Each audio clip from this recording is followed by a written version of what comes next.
In philosophy, as in so many other respects, it's now the United States rather than Britain that is the chief centre of activity in the English-speaking world. But there's been American philosophy of international importance for 100 years now.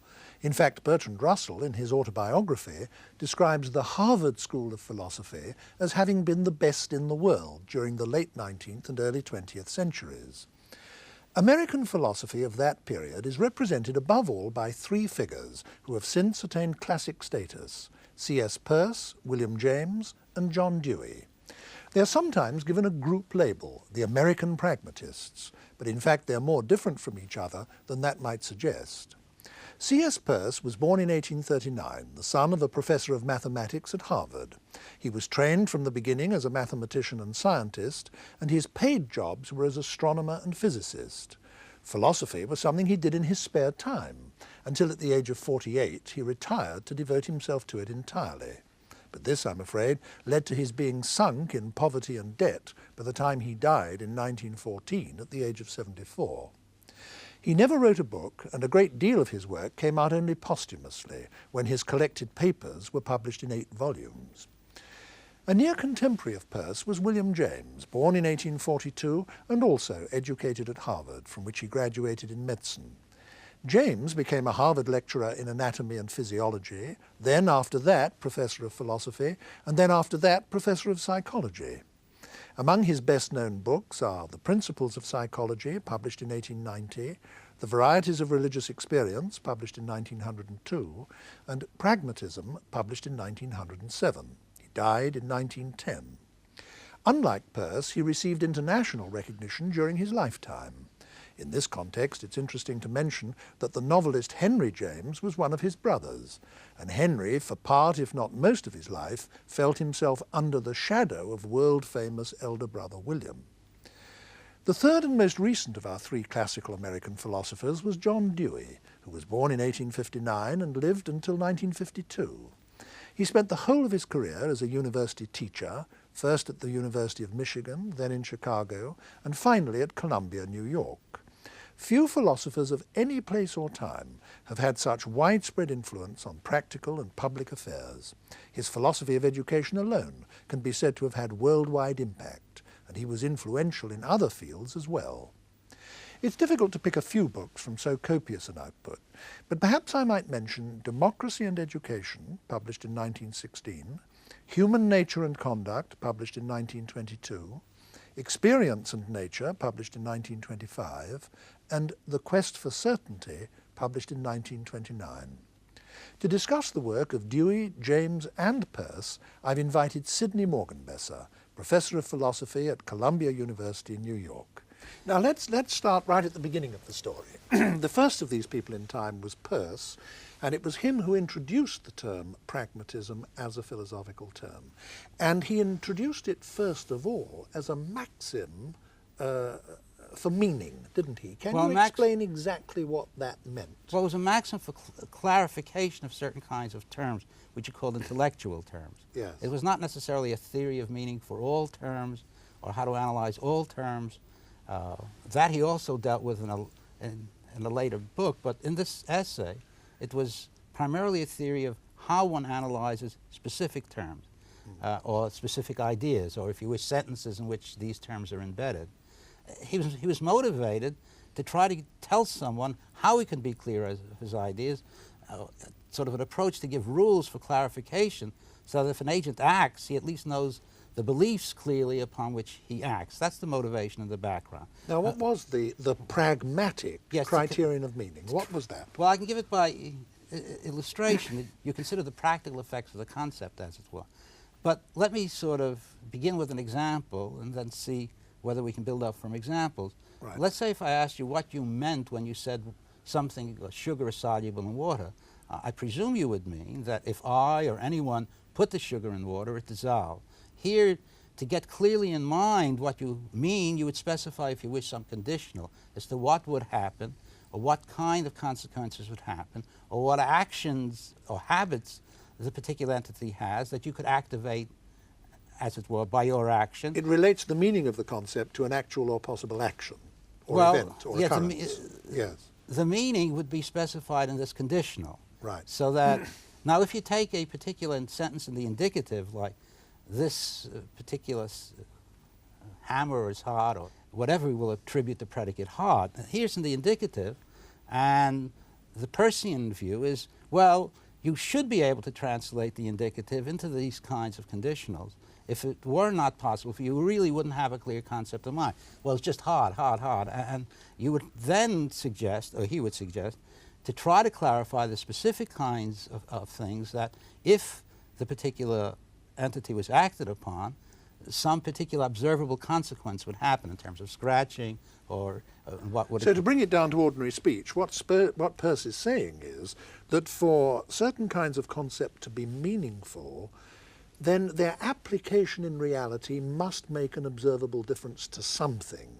If they don't make an observable difference to anything, then they don't have real content. Yes, but these are conditionals. They would be. That's right. Now, yes. This would be is not necessarily a statement that it has carried out. No. It's about meaning. It's not about occurrence. If and I placed it in water, it would This dissolve. is only for the clarification of certain terms. Right. I want to push the discussion a little further along because although Peirce made this a very substantial contribution to theory of meaning, he wasn't concerned with theory of meaning in a sort of scholastic way, was he? He wasn't concerned with it in isolation.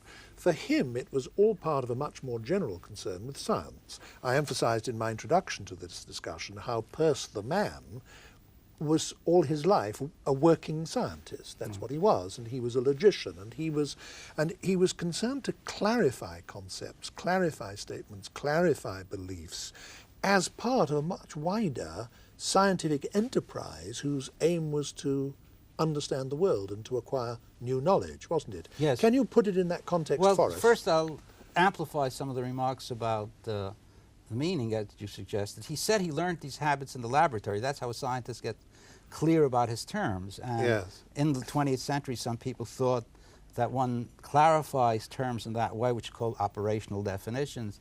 You know when to apply. If certain things are done by you, then these and these would be the observational consequences. But that's the background, and we now go to the other topic you've introduced, the notion of inquiry. Right. And I think we could begin first with Peirce. And by inquiry, of course, you simply mean finding out about the world, both in common sense terms and more organizedly in scientific terms. Right. Yes.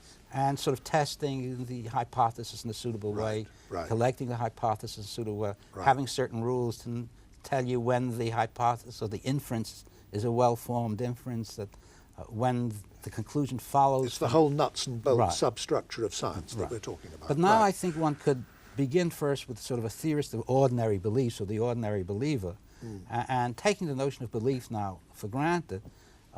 Peirce frequently gives the following picture. I say picture because this isn't quite a full presentation, and suggests this picture to a lot of people, that normally we can sort of go along and rely on our beliefs, and then when we run into a problematic situation, one has to have a strategy for how to revise one's beliefs. And there he begins with possible strategies that one could follow. The method of tenacity, you pick some beliefs and just stick to it. The method of authority, you go to an authority, tell you what to believe. And he gives some reasons why one shouldn't rely on those methods. They're self-defeating.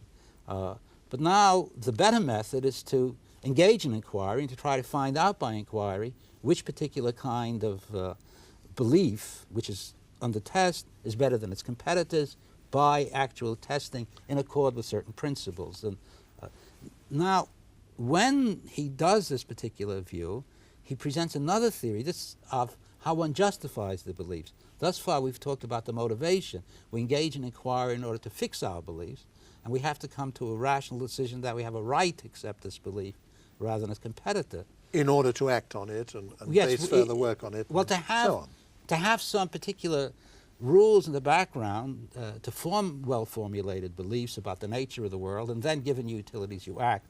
He's not telling you what you should act for. That's part of the ethics and the aesthetics. But now, if by hypothesis one goes a little further, the following picture, once again, is frequently presented as being relevant to Peirce. While we test some beliefs, we're holding some beliefs constant. And then while we're holding some belief constant in one context, we can subject them to check in another context, and the sort of the rationality behind it is this sort of self-correcting process. And we don't have to begin with premises which are certain and indubitable upon which we sort of build our knowledge. Like mathematics, in fact, you can always start an argument by assuming something, and then the conclusions follow by valid argument from the assumptions. We're talking about sort of inductive reasoning or empirical justification. Yes. Now, the point behind all of this is not to say that, I mean, part of the point is not merely to say this is the way one should view knowledge if one wants knowledge for a basis for action. Other philosophers might agree, but they would want more for knowledge. Knowledge would have to be a stronger view than that. And to counter that stronger view, he sometimes talks that we can't get certainty, and the Cartesian arguments for getting certainty don't actually support the conclusion that some philosophers thought it does. So it was a picture of how knowledge could and justification could go on. It was a claim that other pictures not merely are not needed, but they can't be, for a variety of reasons, maintained, and therefore it turned out that very people identify Peirce with some theory of fallibilism. Everything is revisable, there's nothing fixed, etc. Now this introduction of the term fallibilism is very important. And indeed, Peirce was a pioneer of the whole idea, and it was a revolutionary idea in its day. Until and including, I think, virtually the whole of the 19th century, Western man regarded science as a secure and copper-bottomed and safe and sure and unchanging body of knowledge. The scientific knowledge was certain knowledge, and it was, for that reason, incorrigible, unchanging. Peirce introduced, and was one of the very first people, if not the first person to introduce, the notion that this is not so, that all science is corrigible, all science is fallible, that we use scientific theories for as long as they work, but we must be prepared to replace them if we come up against difficulties with them. Now that's an orthodoxy in the 20th century. All scientists take that view in our time, but they certainly didn't in Peirce's time. Currently, lots of people take this view of fallibilism sort of as an aim of science, that science shouldn't aim as a complete theory, that one should never say, I've got it now, I've just got it, that science, by definition, is open to perpetual revolution. Now, that is a thesis which sometimes is associated with fallibilism, which I'm not sure quite what to say about, but it's a different... Well, let's not go into that now. But when it comes to science, one gets a different picture from Peirce. The picture is a scientist entering into a community. He's part of a community of investigators. Truth, if you wish, is a sort of a property of the community in a sense which I'll try to specify. The actual scientist is not there as an individual. He's sort of understood primarily as a member of the group. And then we can talk about inquiry in general. And there, as a group activity and as an institutionalized right, you enter activity. into an institution which is rational and reasonable. Yes.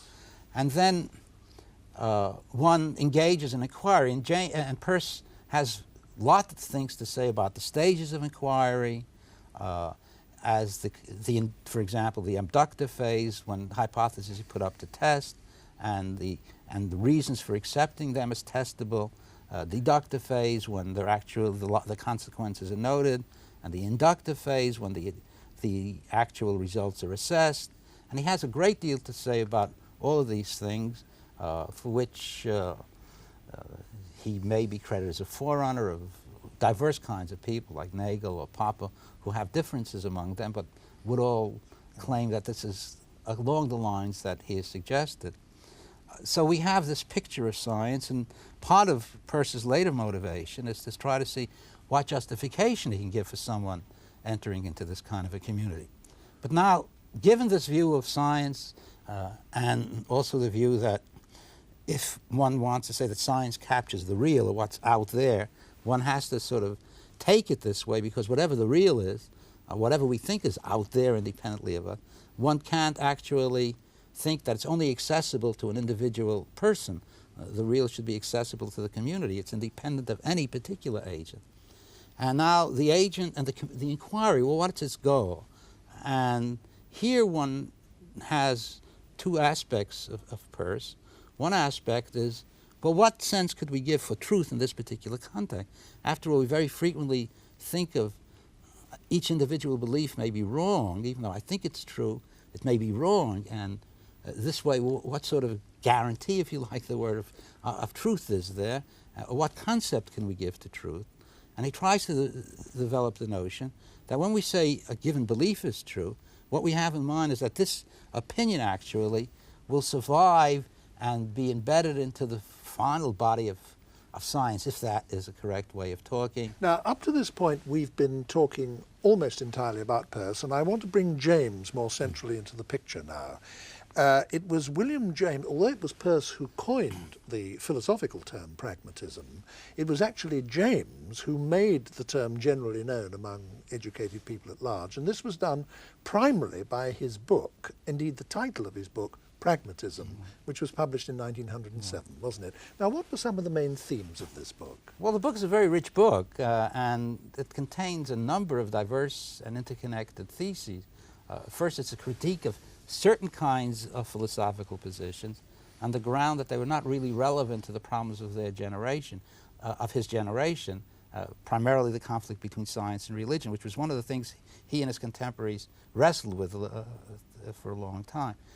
Secondly, he criticizes some, but not all, of the philosophical theses, on not being sort of pragmatically different. I don't think he ever proves the case, but he sort of tries to... When you say pragmatically different, what you mean is that there were a number of apparently alternative philosophies which were only apparently alternative, because when you actually examined them, you found that there was no specific evidence or even possible experience which could differentiate between them, and therefore, cognitively, they were equivalent. One of the things, yes, as he said that way. And secondly, he frequently also thought that they were not really different as far as basing a particular kind of decision as to how to live.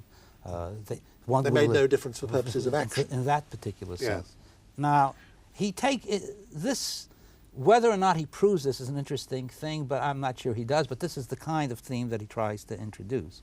The second kind of theme that he tries to introduce is that one looks at a lot of these traditional metaphysical pictures, one should sort of look at them as pictures, and that his own view of a lot of the metaphysics, even his own, is sort of one which is based not merely on the evidence, but in terms of sort of bias for looking for certain kinds of things, certain personal preferences, and he gives his own, and he asks his other colleagues to do so as well. Well, the whole notion of a picture and how one justifies or looks a philosophical thing, once again, just some. The reason I'm hesitating is because the book is dedicated to John Stuart Mill, and he's not sort of saying pragmatism comes in and it's completely novel. As a matter of fact, and all other philosophy goes out of the window. He's not saying that. He's saying it's a continuation of some already familiar modes of thinking.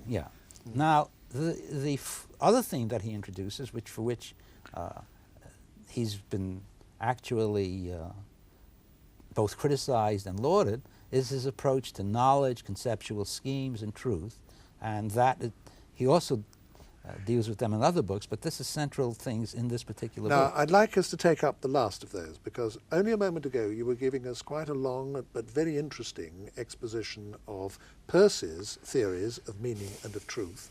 How did James's conception of meaning and of truth differ from Peirce's? Well, he starts with how our knowledge evolves and how conceptual schemes evolve, and emphasizes that very often we have evolving conceptual schemes, and one really can't ask whether this conceptual scheme or that conceptual scheme is actually better or worse. One has to judge between conceptual schemes in terms of the particular use to which they're put.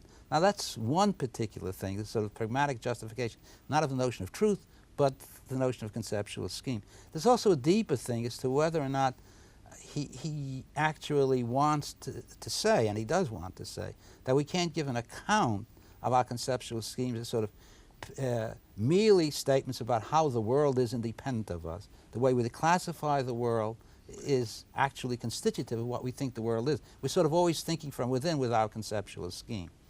But now let's assume we have a conceptual scheme. All these problems about We've got a view of the world. well, a framework, I say I'm not sure framework. one has to do it in terms of a total conceptual scheme, but particular things. There is a lot of work going on by people influenced by James on this as to whether one looks at one description as incompatible with another, and one looks at sort of descriptions and that descriptions, whether or not they're contraries.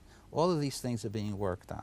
But now let's assume that we have some notion of a local conceptual scheme rather than a whole total scheme, because it may be pointless. You don't necessarily have to be talking about Well, a view of the world in general, it's but of some particular area of inquiry. Yeah, it's very difficult to know whether a clear notion can be given right. to a total... Yes. All right, now, then let's say we fix our language, and then the question of truth can arise. Then partly he seems to be asking himself the following question: what actually is the difference between saying that a particular sentence like this table is brown and adding this table is brown is true? And often maybe he can be interpreted as saying, well, prima facie it's puzzling, nothing seems to be added.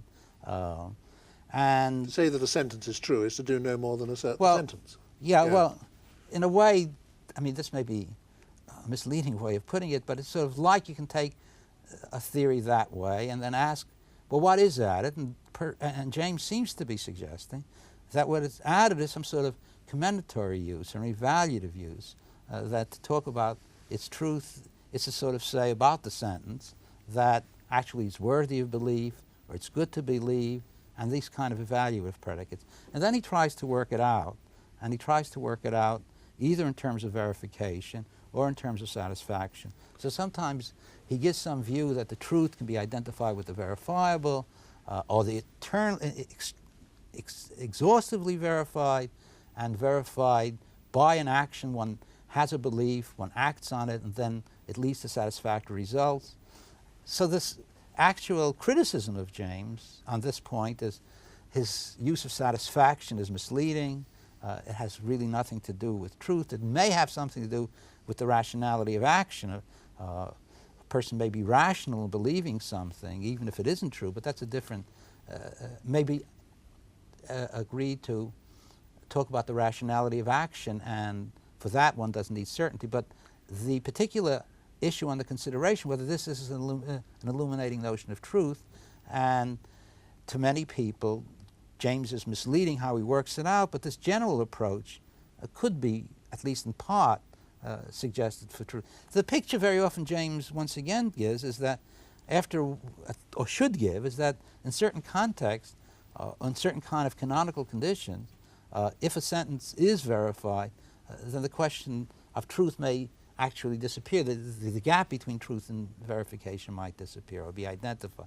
Now, now I wanted to interrupt you there because I want to move our discussion on to Dewey. We spent a period on Peirce, a period on James, and we must leave some time for Dewey.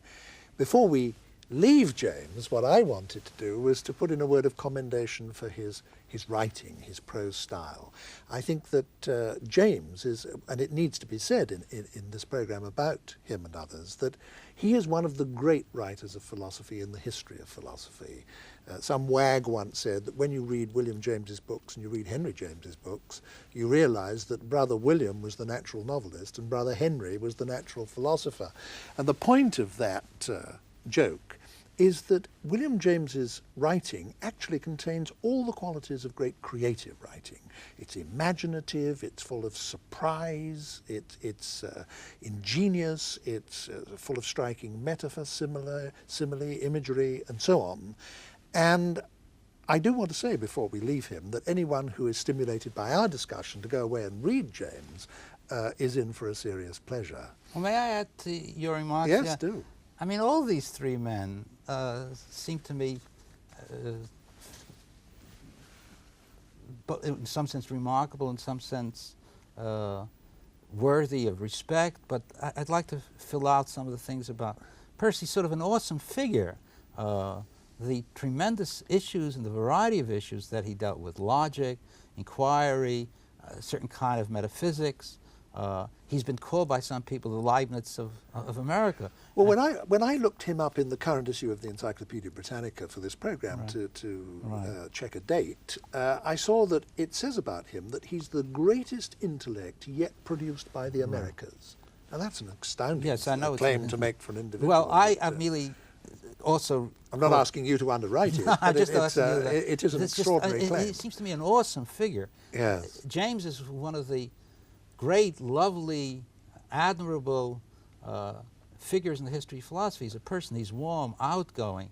His writings range over so many topics. The Principles of Psychology itself is a classic.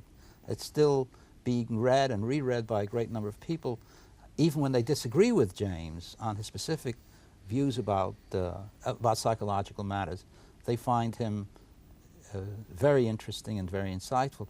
The other thing is also his approach to mind. He started sort of giving sort of a biological particular approach to the life of the mind as to how one understands mental action. And Dewey, of course, was a man who was a man true to his word. He didn't merely preach that philosophers should be engaged in public life. He did, and also he didn't merely say they should be naturalists. He tried to work out the details. And his attack on all sorts of dualisms, which presumably I suppose is partly to be understood in terms of his Galilean background, he also applied this to a variety of issues, the analysis of social issues and political issues. He has this great range. He was a liberal and a kind man. It's interesting, when Russell wrote The History of Philosophy, he sort of said he has so much admiration for Dewey, he's just sorry he has to disagree with him. Another point worth making about Bertrand Russell's History of Western Philosophy is that the only philosopher living at the time when that book was written and published who had a chapter devoted to him in it was John Dewey. Well, let's now move to Dewey. We've talked about Peirce and James and their attempts to improve the methods by which human beings can acquire new knowledge and increase their understanding of their environment, both in an ordinary life context and in an organized way through science.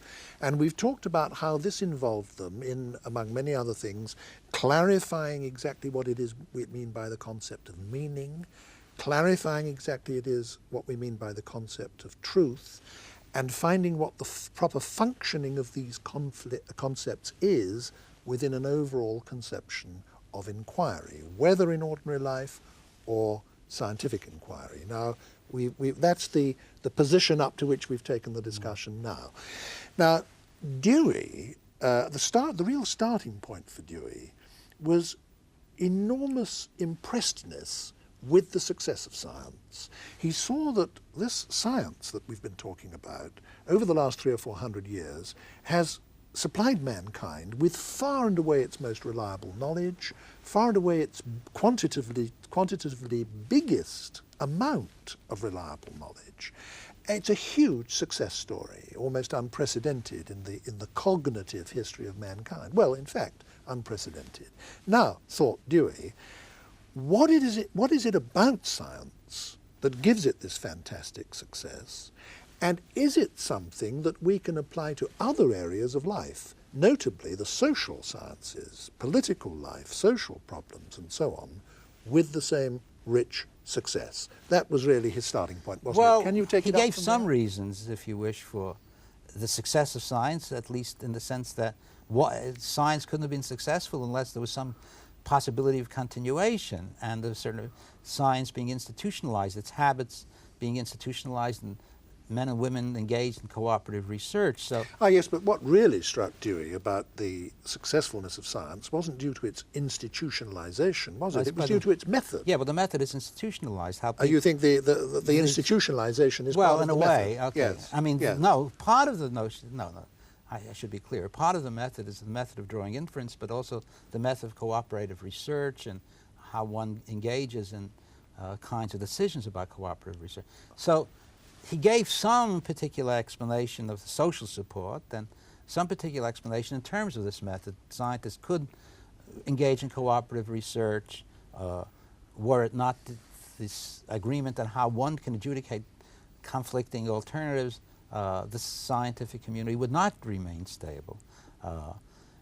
Now, obviously, the Dewey picture or some picture like that is at best the first approximation, and one has to work out all sorts of arguments as to whether or not this always can hold, or whether it holds only in certain cases, and there's discussion about that. But now one can push, okay, granted, but how do we know it will continue in the future? Maybe tomorrow, suddenly, all the attempts to accept a theory on the basis of evidence, etc., will lead to failure. How do we know the world isn't chaotic and ultimately, or it won't change? And now, it's these kinds of questions that get puzzling, and possibly one might think of this as deeply enough as sort of a request, if one wants to talk this way, as a sort of justification of induction, relying on certain kinds of observable outcomes to project. And for this, Dewey doesn't really want to engage in this kind of a question. He avoids that kind of a question. But granted that in some sense we accept induction, in some sense of induction, because as you know how difficult it is to formulate that phrase without begging lots of issues about science. If we do, then we can rely on the past history of science to indicate we're rationally entitled to rely on its method. It has over time proven better than its competitors, as you've pointed out, but that's internal justification. Now, whether or not this actually is the truth, once again, as some people think that this is sort of rigged. They've been better than competitors because the competitors haven't given a fair chance of competing. But anyway, this is sort of talking about the justification of our acceptance of science, the pragmatic justification on continuation of reliance in science. But now, as you point out, this is one question about the justification of science. The other issue is justification from within. What kind of procedures one could use to come to some particular desirable or reasonable, or what he would say warranted outcome of inquiry.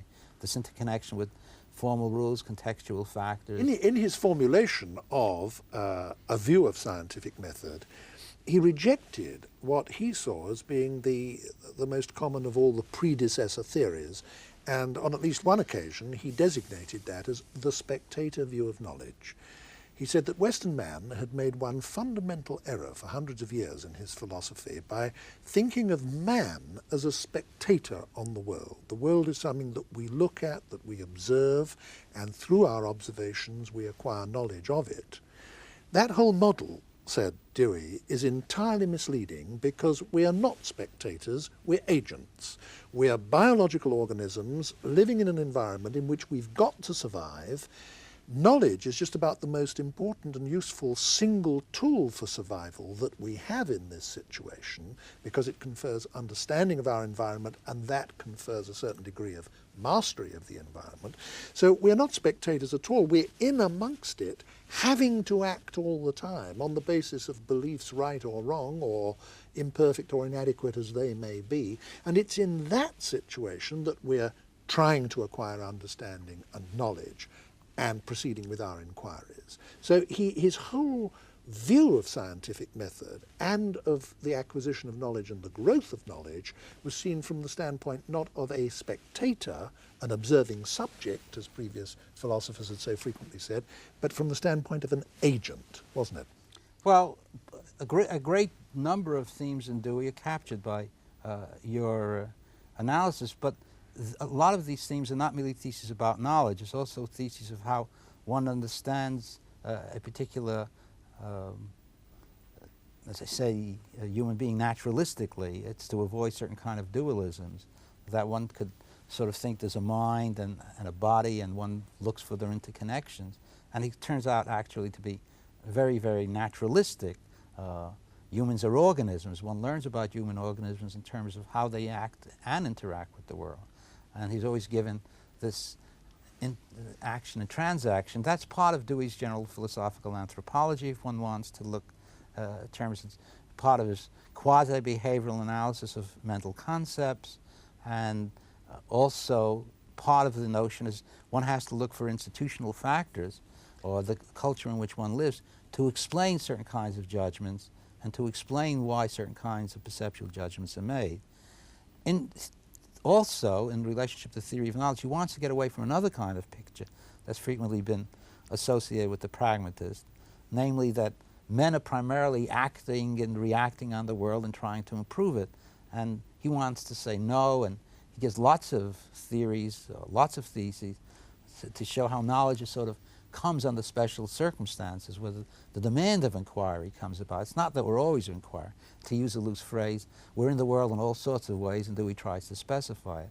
When it comes to actual knowledge, Dewey isn't interested in a general analysis of knowledge. He says the word knowledge is used in all sorts of ways, but what he's interested in is the specific sense of knowledge, what he thinks is the reasonable one, namely how one acquires warranted beliefs as a result of inquiry. And he thought that's the aim of knowledge, to get warranted beliefs and to get warranted beliefs as a result of inquiry, especially when there's a need for revision of beliefs.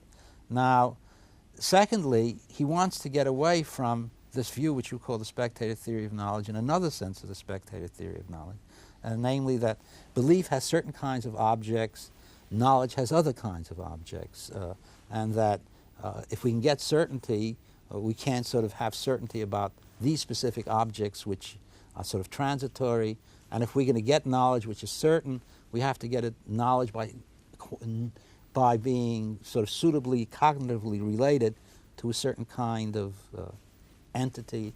So this is, he thinks this is sort of an approach that lots of people had, which he's debating against. He's also debating against the view that somehow one can jump out of our particular conceptual scheme, and to judge our conceptual scheme is to see whether it sort of matches an independent reality. A moment ago, when you were talking about Dewey and science, you had something to say about his view of the importance of the institutionalization of science and the institutionalization of inquiry.